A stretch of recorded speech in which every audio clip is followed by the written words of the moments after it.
Okay, great. All righty. Well, good morning, good afternoon, good evening. Everybody mute yourselves except for Miguel. So David, mute yourself. Lida, mute yourself, please. Everybody mute yourselves. And then Jem, you're going to put it in speaker mode, so it'll be me and Miguel, yeah? All right. Yes. So good morning, good afternoon, good evening, wherever you are in the world. Thank you for joining us for our monthly Global Chamber Export Import Forum, or Import Export, depending on what direction you do business in. I am the moderator, Anita Rodal, president of SBPI Services. Globally, SBPI Services connects importers to currency exchange companies, lowering the cost of their cross-border payments. In the US, we broker equipment, business, and inventory loans. We also have a communications division offering pronunciation coaching for accent reduction and webinars for creating stellar elevator pitches. Now, for anyone who is not already familiar with the Global Chamber, it is a growing collaborative community of CEOs, executives, business leaders in over 525 metro regions, and that is all around the world. Its mission is to foster growth in cross-border business, trade, and investment in every region of the world. So let me tell you how today's forum will work. In the first 40 to 45 minutes, I will be interviewing our guest expert. And after that, we will open up for Q&A and conversation. So again, please, if you're not Miguel, keep yourself on mute for the first part of the program. I do invite you to put your contact information and your LinkedIn information in the chat. Please make sure that you include your full name. It makes it easier for people to find you.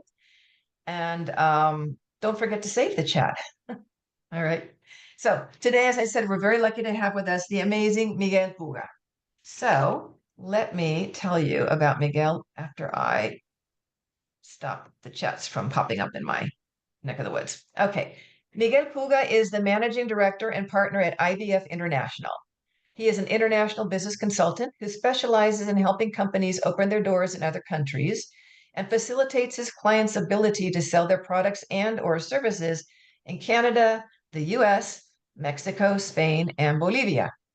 Miguel has extensive knowledge in import-export logistics, international sourcing, as well as international marketing and research.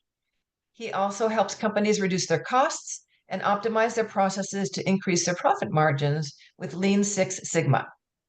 The industries he focuses on include food and beverage, alcoholic beverages, automotive, and metal fabrication. So welcome, Miguel.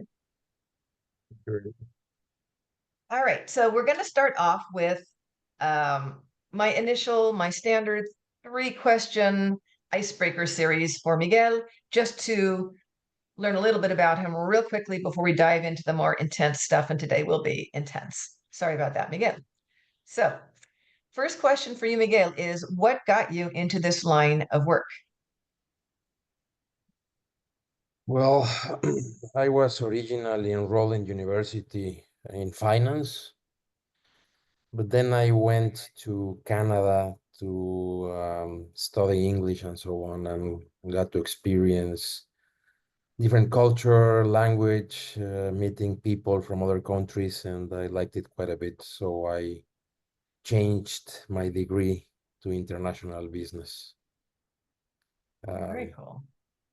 Yeah, like traveling, meeting people from different cultures, learning languages. Perfect. Love it. Okay, and now, what do you like best about what you do? Uh, helping companies and individuals to generate wealth through internationalization, I think is very important. I am a big believer in international trade because we all have different capabilities, and when one country can do good, another country doesn't do it that well. And those are the principles behind international trade, right? You can probably focus on what you do best and do what you cannot do that well, get it from somewhere else. Absolutely. And that's what makes the world go round, basically. Awesome. Okay, now the flip side of that question is, what do you like the least about what you do? I would say that those are business aspects in general. like dealing with people, time wasters, people with no integrity that make you waste your time. That's what I don't like, but it doesn't have anything really. It's not specific to this trade. We all run into this kind of Inherent people. Sure. frustrations. Okay. So no matter what you're doing, you still like what you're doing. There's nothing inherently frustrating about what you do. Yeah, I think so. Uh, yeah, I like what I do for sure. Yeah. That's always a good thing. Okay. So now before we get into my specific questions um, on US Canada trade, um, I want to give you a little background on the last 171 years because we've been trading with Canada for a long time, and there's a long history of trade agreements. So here's the Cliff Notes version of it. There was a reciprocity treaty in 1854. After that, there were a number of bilateral treaties, including the Canada-US Reciprocal Trade Agreement of 1935. And by the 1980s, average tariffs on goods crossing the border were well below 1%. In 1989, we had the Canada-US Free Trade Agreement, the CUSFTA. And in 1994, we got NAFTA, the North American Free Trade Agreement, which also included Mexico. In 2020, if you're Canadian, we got the CUSMA, the Canada-US-Mexico Agreement. If you're American, we got the USMCA. And in case you're wondering, Mexico also has its own version. It's called the TMEC, which translates into the treaty between Mexico, US, and Canada. In spite of all the trade agreements, there have always been disputes and tariffs and border issues along the way. So it's not that this is anything new, it's just it's bigger and badder. Um, it's important to note that the US sells more goods to Canada than any other country. In 2024, that amounted to $349.9 billion. And Canada buys more US goods than China, Japan, France, and the UK combined. The flip side of that is that the US imported $412.7 billion worth of goods from Canada in 2024. So the disruption of trade relations between our valued neighbor to the north is most definitely cause for concern. All right, Miguel, here we go. What are the tariff percentages that the US has imposed or is going to impose on Canadian products as of this month, this week, or this morning? Well, you know how it has been moving quite a bit, a lot of changes. So right now, the tariffs currently in effect are the 25% tariffs on steel and aluminum, and that's on Canadian steel and aluminum imports, including some finished goods, such as cans, aluminum cans, or products like barbecues and other metal products. Oh, wow. So Exemptions for these are goods made with US sourced metals. So if the finished good includes steel made in the US, this tariff does not apply. okay. So hold on, let me see what else. Then also blanket tariffs on Canadian and Mexican goods imposed on March 4th, 25% on most goods and 10% on energy and minerals. There was a 1 month reprieve for goods that comply with the USMCA rules. Many Canadian exports qualify, but have not been properly certified. So at this point, a lot of it is part of getting the operation right, but the changes have been so frequent and so many that companies are just still getting used to this. Okay. And also lumber, tariffs on lumber. But lumber has been a very long standing dispute between Canada and the US. So I wouldn't call this new. Okay. Okay. To my point that we've been dealing with stuff for a very long time, long before Canada was an independent country. So, Yeah. okay. So what are the tariff percentages then that Canada has imposed on US products as of this month, this week, or this morning? uh, Canada has imposed tariffs on many products, but the percentages are variables, and a lot of them are still to be defined. There are 30 billion, rather than percentages, there are 30 billion dollars in retaliatory tariffs to US goods such as orange juice, alcoholic products, clothing, motorcycles. Um, Additional almost 30 billion in response to the metal tariffs targeting US steel, tools, electronics, and sports equipment. And there are pending tariffs to be defined of $125 billion worth of goods, but this has been paused after the US has been pausing also the application of tariffs, which is gonna change, or it's supposed to change next week. Next week's going to be a big Um, week. also, on addition to this, provincial governments in Canada have taken action. Some of them have removed already US products from their shelves. Most known case is the removal of US alcoholic beverages from the shelves in many Canadian provinces. So that includes California wine.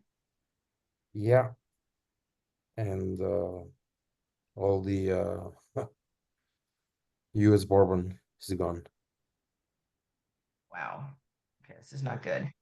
Um, what are some of the US's most important exports to Canada? I got an update on trade both ways. US most important exports are oil and crude. And there are some products that are traded both ways. This is interesting because it's going to depend in a lot of the trade between provinces and states. But oil, of course, it's an important one. Refined oil as well, meaning crude already processed. The US also exports gas-powered trucks to Canada, automobiles with big engines, more than 3,000 cubic centimeters. Also automobiles with engines between 1,500 and 3,000 cubic centimeters. Natural gas is also a big export. Electric vehicles, parts, of course, of vehicles, bodies. Then also we have waste and scrap of gold and other metals for recycling, engines. Oh my Also, a God. lot of US-made engines go to Canada and then go into finished automobiles. Aircraft, of course, it's an important export from the US. Drugs, medicaments, and that's The also good one of kind, not the the illicit products that kind. also Canada exports to the US, and the US exports to Canada. I'm sorry? Yeah. I'm saying the good kind of drugs, not the illicit ones. Yeah, well, pharma is big in the US, but it's big in Canada too. So a lot of pharma trade between the two countries. Right. Automotive parts, automotive is all over the place, different types of vehicles, trucks, parts, engines, and so on, as well as aircraft and parts Yeah. of aircraft, and also tractors. Those are some of the most important, I Oh, would say the wow. 15 most important US exports to Canada. On So the other it, side, uh-huh. yeah, go ahead. No, no, go ahead. Go ahead. Sorry. Yeah, well, I was gonna mention Canada's exports to the US. So again, Oh, oil please. and derivatives, natural gas, automobiles as well, um, crude oil, of course, pretty much many products that are, as I said, uh, imported and exported in both countries is very important to notice that automobiles are made in the US and exported to Canada, and it also happens the other way around. Um, So Potash this is is also my, a big Canada export. yeah. So I was gonna say Aluminum. that's mind-boggling to me because I jumped on, I scanned the news like an hour ago, and they were saying that next week they're going to impose 25% tariffs on automobiles, imported cars and car parts from Canada. So they wouldn't. So according to what you were saying, that the ones that are imported that have U.S. parts in them, materials, would not be subjected to this, but anything that's 100% Canadian would be. And yet they think we're going to be able to continue to export our 100% made in the USA cars to Canada, and they'll accept that with no tariffs. Like this, Well, crazy.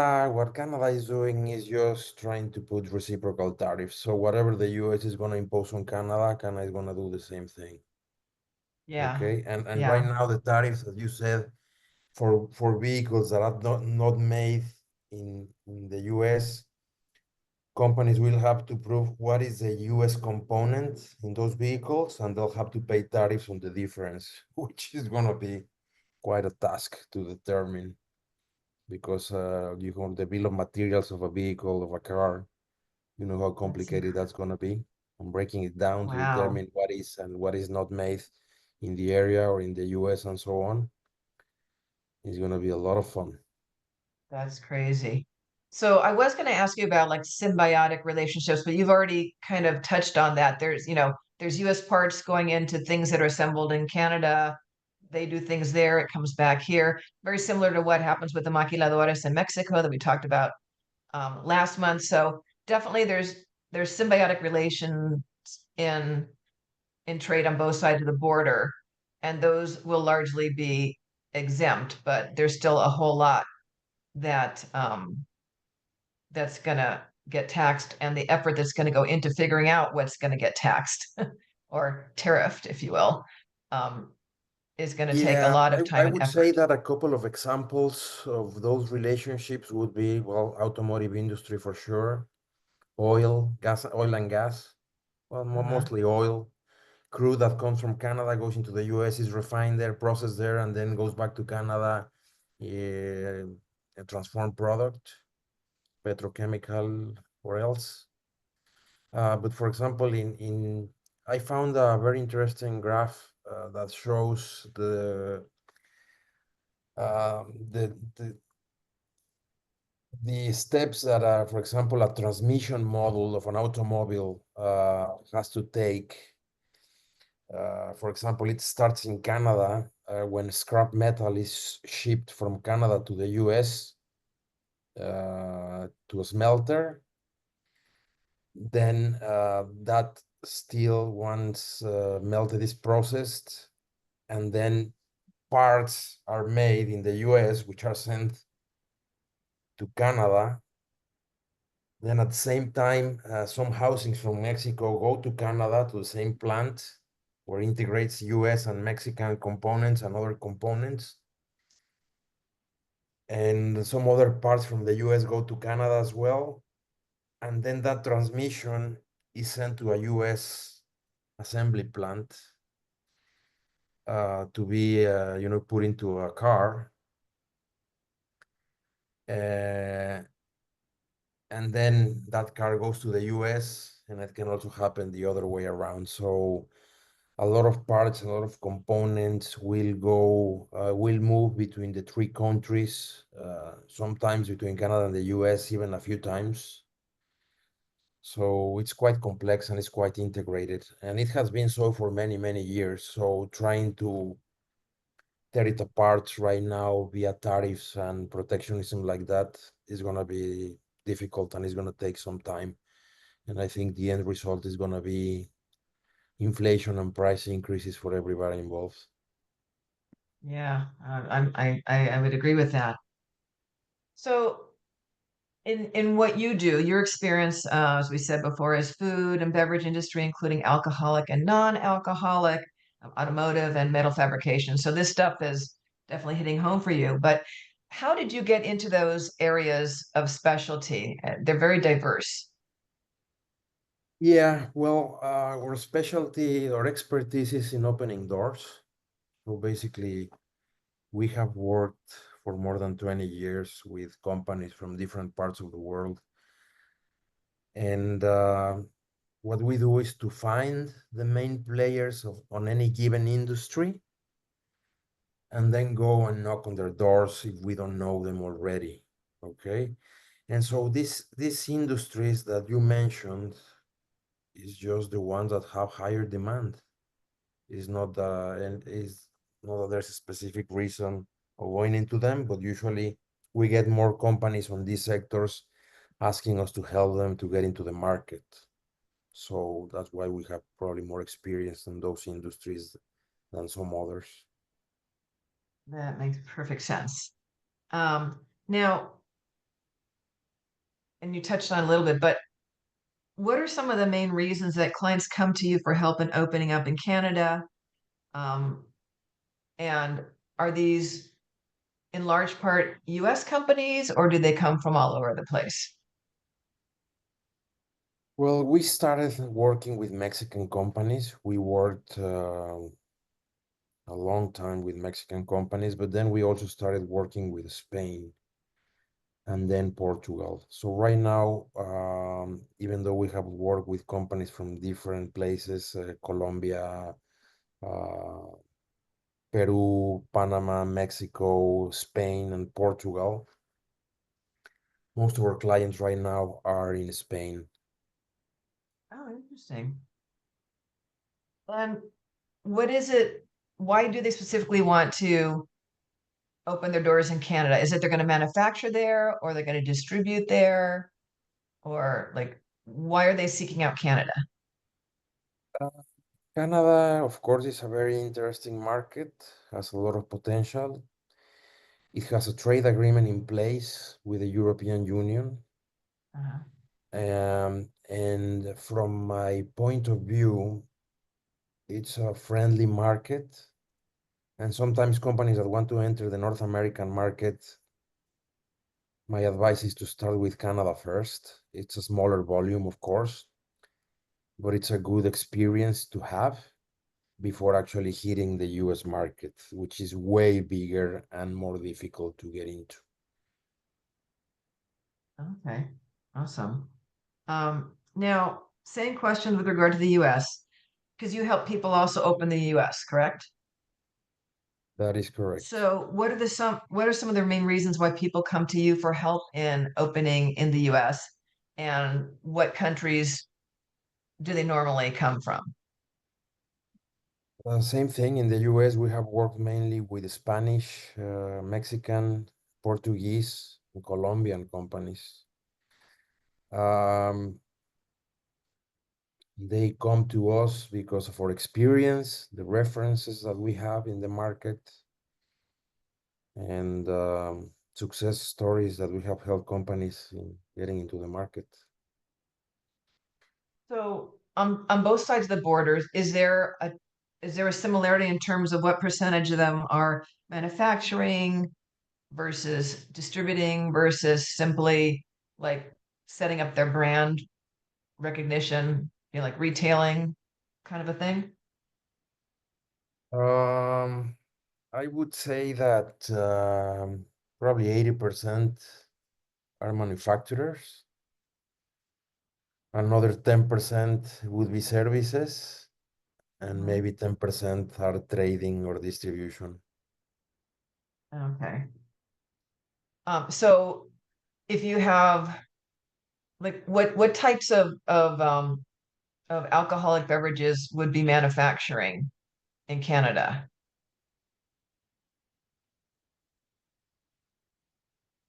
You mean that if I work with alcoholic beverage companies that make their products in Canada?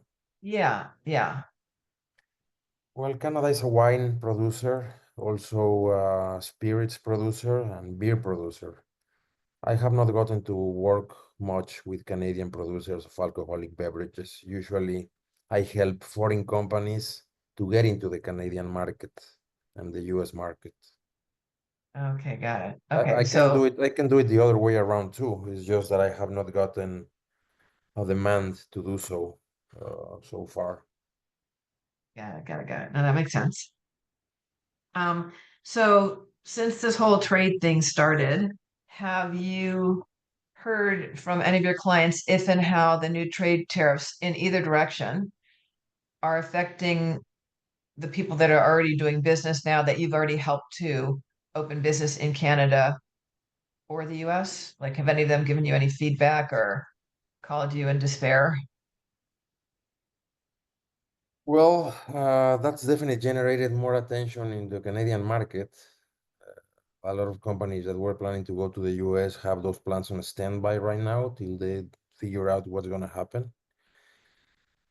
Um, and also companies that want to buy US products are going to have to put that on standby as well because it's going to be difficult to source products out of there if they're going to be subject to tariffs in their home countries. So yes, I would say that doing business with the US, general feeling is that it's a little bit on a standby till some of these tariff issues are defined, at least, you know. I mean, in general, for example, I work with European, with Spanish and Portuguese companies. There's not a trade agreement between the European Union and the US. But again, the US is a large importer, is the largest economy in the world. So the US buys a lot of things. So in general, it's not good to impose tariffs because that's going to reflect on the consumer. This is changing the whole thing. This new administration strategy is to bring manufacturing back to the US. And that just doesn't happen overnight. So we have to see how that's gonna play out, you know. Yeah. Can companies open up in Canada and then use that as a springboard to sell into the EU since the US doesn't have um, a treaty with the EU? Do American companies move into Canada, become Canadian companies, and from there springboard into the European market? That's definitely a way to do it for sure. I mean, there's some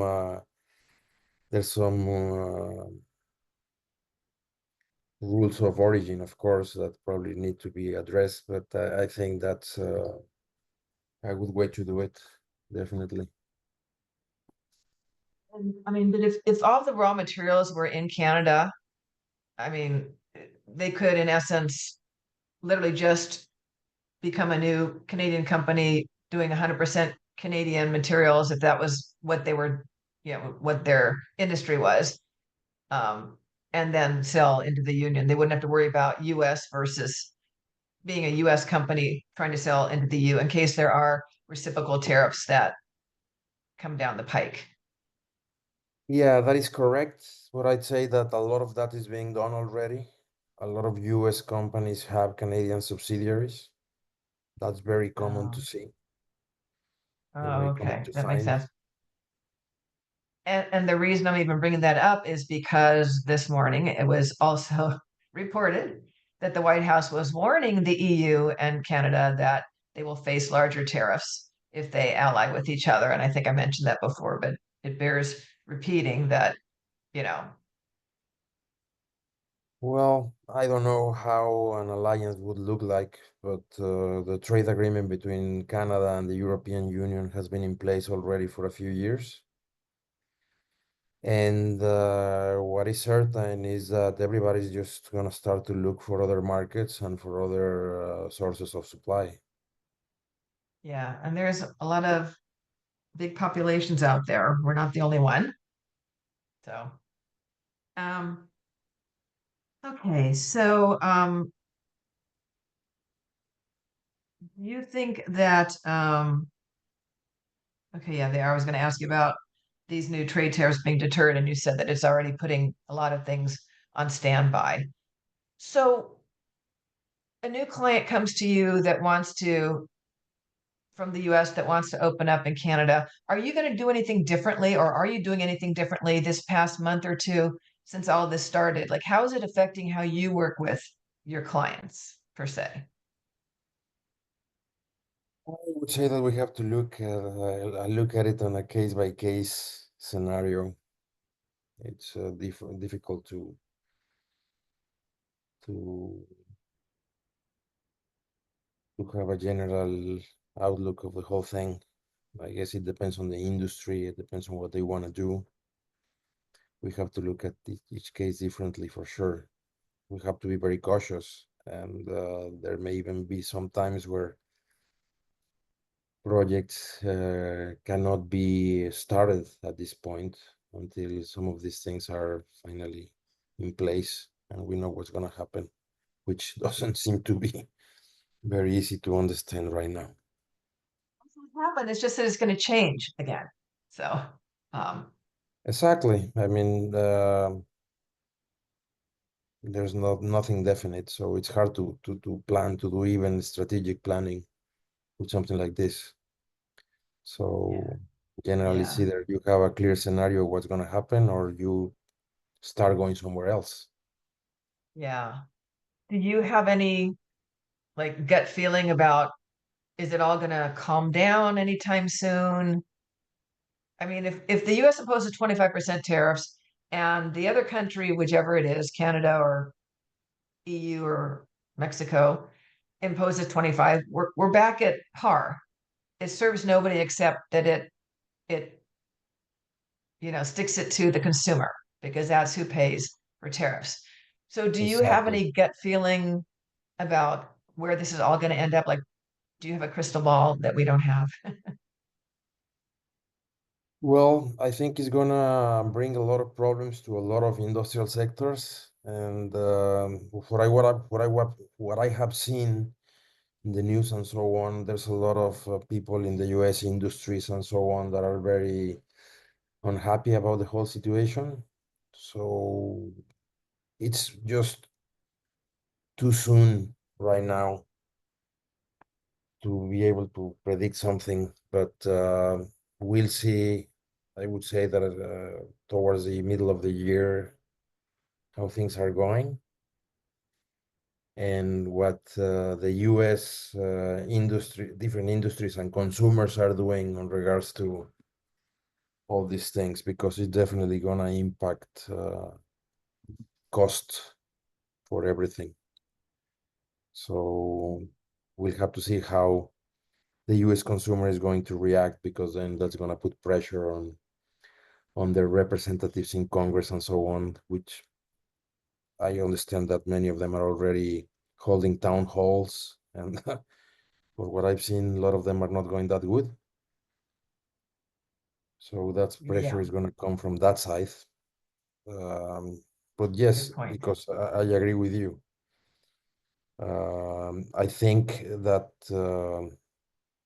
the US companies bet on getting cheaper products, cheaper raw materials, and so on for many years, and then move production to Asia and other countries, starting with Mexico and then to Asia and so on. And then now what Trump is proposing is just to turn this all the way around. I think some of it can be done. Some of it is going to be very difficult, and some of it is going to take a long time. Right. So, And in general, what I see just is inflation. That's what is clear for me, that things are going to be more expensive for everybody. Yeah, no, I definitely agree. So you're located on the East Coast, right? Toronto is East Coast, yeah, of Hmm. Canada. Geography is not my forte. Um, do you notice any differences in attitudes? Like, are different provinces in Canada going to be affected differently? Just like I imagine here in the US, there will be different states depending on what they export, um, that will be affected more than others. Do you see any regional Yeah, differences? yeah, for sure. I mean, you have to look at, after looking at the bilateral trade between the two countries, then you have to look at the trade between provinces and states, and each case is going to be different, of course. Is there one that you think is going to take the biggest hit in Canada? And is there a state that you think will take the biggest hit in the US? Can it be distilled down that simply? Mm, Not that any, none of them come to mind right now. I would say that the economy in the Northeast is very interrelated, like Ontario, very interrelated with all the border states, the Great Uh-huh. Lakes. So there's going to be a lot of impact there for sure. And then all the border states, of course, depending on the trade and what's the goods and services that they're trading, also that's going to impact how it goes for any of them. But so far, what I You can fi- see is, yeah, uh, anything along the border, but also, for example, I've seen a lot of news regarding, for example, Kentucky bourbon industry, and that's not oh even the wow. border. Right. What other governments are doing is exactly this, looking at each state and trying to determine what they're gonna do by industry sector or by product that is specific. They could be very Uh, strategic in that respect, especially with regard to Kentucky bourbon. That might be a very good playing card for Canada. yeah, Um, well, that's the way yeah, it has to be for sure. it's a big Looking at chess game right specific, now. yeah, Yeah, definitely. crazy. Do you feel that people like, I mean, everybody knows it's coming from the administration, not the people themselves, but he was elected by a certain amount of people, obviously. Um, do you find that there's a general animosity towards the United States in general, or the people, or are people just saying, "Oh no, it's that whatever you want to call person in the White House that is um, the cause of this"? Well, the overall feeling that I have gotten is that nobody wants to go to the US anymore, and everybody is trying to stay away from it as much as possible. And that includes visiting and doing business with. Yeah, no, I totally get that. One of the articles I found online this morning was that flight bookings between Canada and the US are down 70% as a result of the trade tariffs. Um, and so they're also like reducing the number of flights, which is going to make it difficult for people that still need to go back and forth. So buckle up, Yeah. people. Yeah. Okay. Well, you know Yeah, for what? many Let's things other than tariffs too, right? Other policies say like what? immigration and so on are also having a big impact on travel and business. Yeah. Yeah. So why don't we, because we're at almost, a quarter to one. So we can open it up to questions at this point. So if people want to take themselves off mute and we can go back to like mosaic view of everybody or whatever they call it. Oh, gallery view. Sorry. Always looks like a mosaic to me. Um, and if you want to comment, please turn your video on so we can see people's faces. That would be lovely. And Elizabeth, you must have something to say, I'm sure. Because this is your world as well. You're an export. From what I've read, and I don't know, Miguel, I read that Canada is going to, I guess there's a lot of energy that is forwarded to 4 states in the US. That's going to be stopped. And then the other concern with the auto industry is I understand goods move back and forth as much as 6 or 7 times. And from what I understand on the US side, Trump wants to assess tariffs each time it moves back and forth. So I don't know. It seems like it's going to have a significant negative impact to the auto industry in both the US and Canada. The operational part is going to be a nightmare for sure. And that's just going to keep adding costs on top of tariff and everything else. The one thing I would add to that is if companies are moving product back and forth and using a foreign trade zone, that at least is a way to mitigate those tariffs. I know there's similar programs in Canada as well. I don't know that they're being utilized in the automobile industry, but it's something to consider to at least try to navigate the cash flow. And David, building on that, as far as you know, this administration hasn't taken a negative impact against the foreign trade zones, correct, so far? So there definitely has been some negative impacts. Okay. For example, privileged foreign goods in the zone are being retroactively assessed tariffs when it enters the commerce, which is something that's never been done before. And that's for only steel products. So that's only being applied to steel products right now. We'll find out next week or, shortly about the automobile and the other tariffs that are being proposed. The other negative would be that manufacturing benefits in foreign trade zones to reduce tariffs or reduce duties is not being afforded to anything that's subject to a tariff. So this again is a manufacturing incentive to draw manufacturing into the United States, but isn't being afforded right now. And this is something that's being advocated in DC and through the NEFTZ and other national organizations. So again, there's ongoing efforts to try to do more education and awareness to offer some vehicles to be able to mitigate these tariffs. Well, and that'll help, but in the meanwhile, I know that there's the idea is if you manufacture in the US, there are no tariffs. But realistically, for manufacturing to be reestablished in the US, I think, Miguel, you said realistically, it's gonna take probably years, at least a few years. They can't do it in 30 days. Oh, absolutely. You're right. They can't do it in 30 days.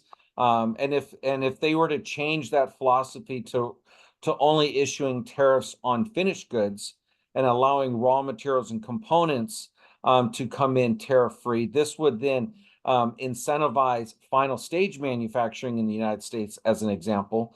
And then over time, look at raw materials and components. But unfortunately, that's not what's happening right now.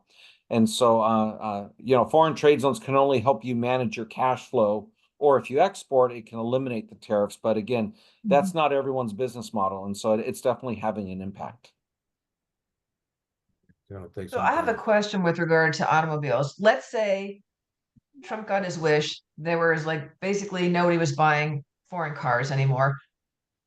There aren't enough automobiles produced or sitting on lots in the United States today to fill the need for everybody who's going to buy a car in the next year or 2 years or 3 years, I would imagine. Is it possible inventory runs out? Especially in affordable, economy type cars, which is what the vast majority of purchases are? I don't think it's a risk of inventory running out. It's a risk of affordable inventory running out. Yeah. It just would be a higher cost of buying an automobile with product that does have tariffs assessed on it. So yay for the used car industry right about now. Yeah, well, definitely cars. Current US manufacturing capabilities are not enough for the market. That's Yeah. why a lot of assembly plants are in Canada and a lot of assembly plants are in the US and in Right. Mexico. I'm sorry. Correct, yeah. So Miguel, compared to one question I had is, does Canada have a program similar to the foreign trade zone? I know you have bonded warehouses. I thought there was another program that was unique to Canada that may be very similar. I'm not really aware of a program. Okay. There's probably some tools that you can use, but the thing is that trade between Canada and the US has been integrated for so long. Anita already gave us some background in the beginning. Yeah. That I would say that we're not ready for what is happening right now. And so there's going to be a lot of disruption. We're talking about 30 years of alliance, correct? About 30 years, 20, 30 years plus? Closer to 40, I think. Is It's it? close to 40, yeah. I think it was 1990 or 91, where NAFTA was authorized. Established. Well, that was, as Anita mentioned, NAFTA was 89. 94, Oh, 94.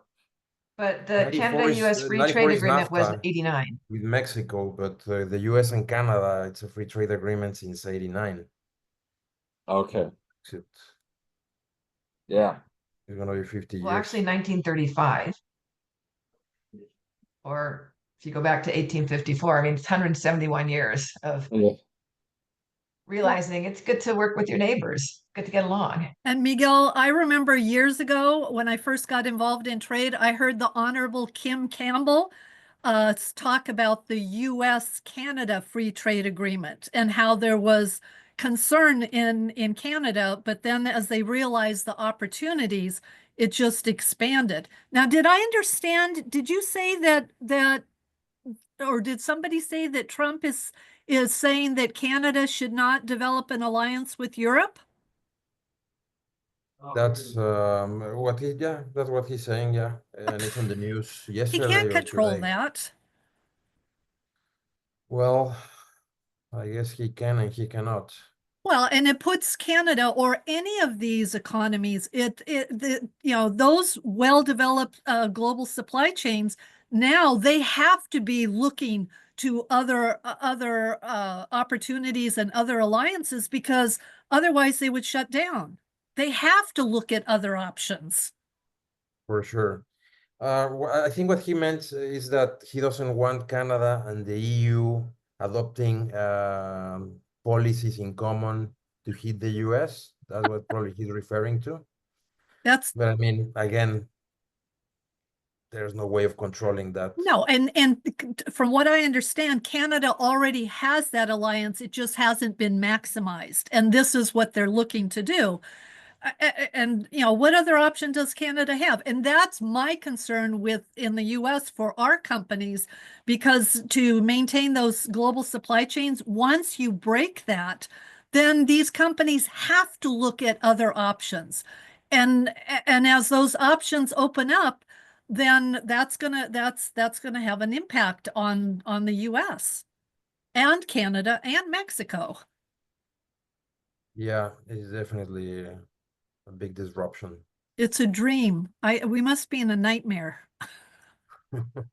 Well, I never Sounds. expected this mess to happen because it's definitely a mess.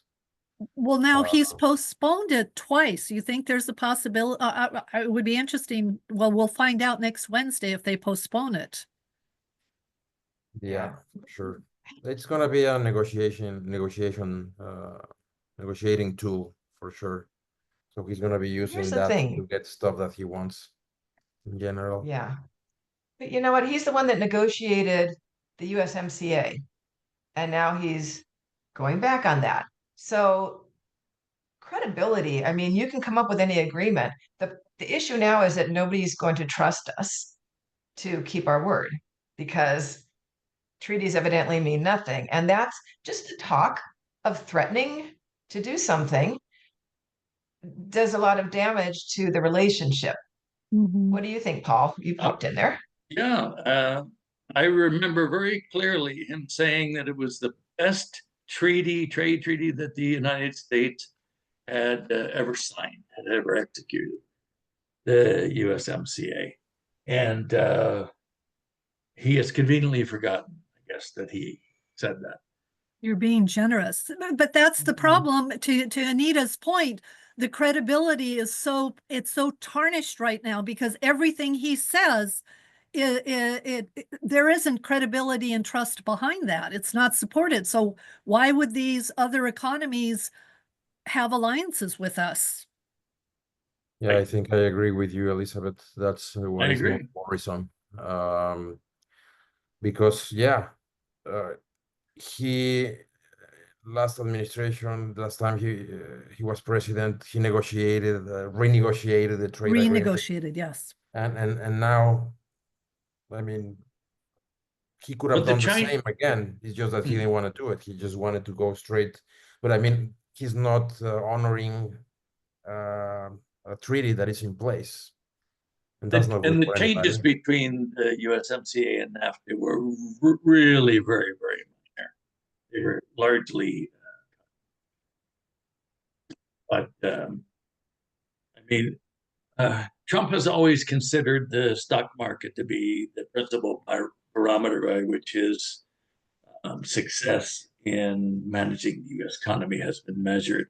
So when the stock market continues to fall, when inflation rises, as it inevitably will, as interest rates rise in order to try to tame that inflation, it's a sort of something that feeds on itself and will get worse and worse. My guess is he will be doing a lot of backtracking and saying, "Oh, I really didn't mean that," or Canada or Mexico will find some small concession, meaningless concession to make that will enable Trump to go to his base and say, "You see, I'm a tough negotiator. I got them to do X."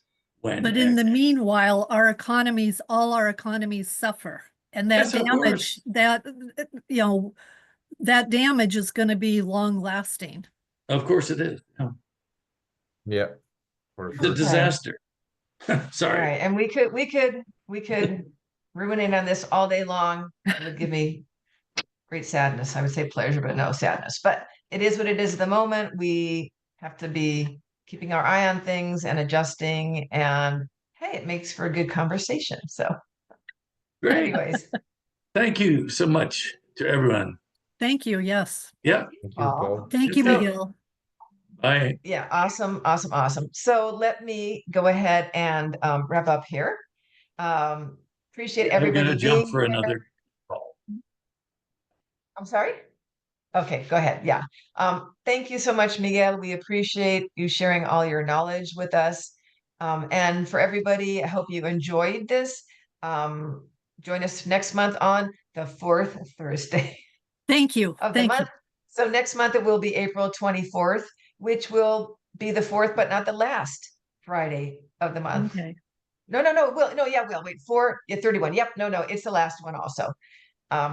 Sorry, see, math is not my strong point. And be sure to check out events on the Global Chambers calendar. There is something for everybody pretty much 24 hours a day because there's 525 chapters around the world. If you can't sleep, go see what they're talking about in Australia or in Thailand or in India. Like, you're never alone. It's a wonderful organization, and webinars like the one today are free of charge, even if you're not a member, but it's great to support the organization that makes all of this possible. So do check that out. And thanks again for being here. Don't forget to save the chat, and we will be sending you the link to the recording of this webinar so that you'll have that for future reference. And Chris, did you have a question or a comment? No, No. I'm just Okay. clapping. I'm good, thank you. Okay, great. Lita, thank you so much for joining us. It's Lita's first time on a webinar. Won't be the last, I hope. No, I'm good. I'm very interesting. Thank you so much for allowing me to stay. Okay. Thank you. You're very welcome. All right, everybody. We'll have a great rest of the day, and we will see you next month. Thank you very much, Thank you. Anita. Thank you, Thank you, Anita. Thank you, everyone. Everybody. Miguel. Thank you, everyone. Anita. Thank you, Miguel. Bye. Thank you, everyone. Bye-bye. Take care. Bye. Have a good month. Yeah.